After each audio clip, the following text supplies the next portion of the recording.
nombre es Alberto Simons Camino, soy profesor de la Universidad Católica y profesor de la Ruiz de Montoya.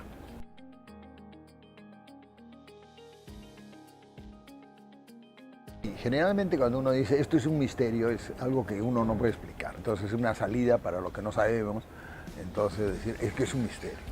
Y yo creo que es un mal empleo del término, porque más bien el sentido positivo del término misterio es algo que tiene plenitud de sentido, plenitud y de contenido, ¿no es cierto?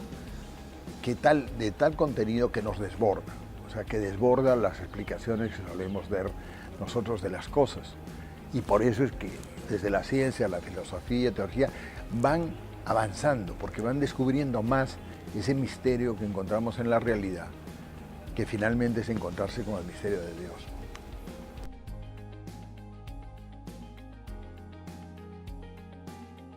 Analizo los conceptos de verdad, realidad, misterio y vida, ¿no? Porque finalmente la vida quizás es el gran misterio, ¿no?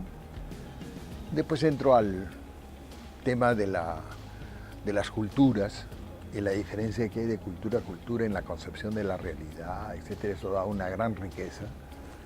Luego en lo que es la imaginación, la creatividad. Y enseguida ya entro en la incógnita que es la historia, ¿no? El tiempo y la historia.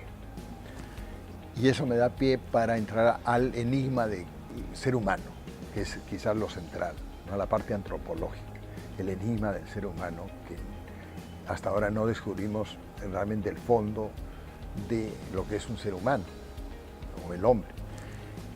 Y eso también me da pie enseguida para hablar del Hijo del Hombre, es decir, de Jesús, ¿no? Como paradigma de lo humano. Y el misterio justamente de Jesús es Dios que habita en él y que finalmente habita en toda la realidad.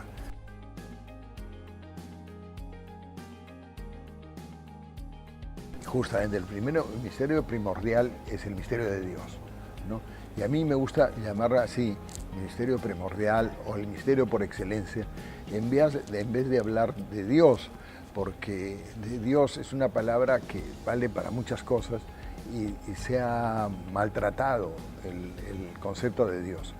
En cambio, el misterio primordial o misterio abarcante de toda la realidad, etc., como dice Pablo, ¿no? En él existimos, nos movemos y somos, ¿no? O sea, penetra toda la realidad, pero la desborda. Y eso hace que podamos ver la realidad en todas sus dimensiones escondidas, ¿no?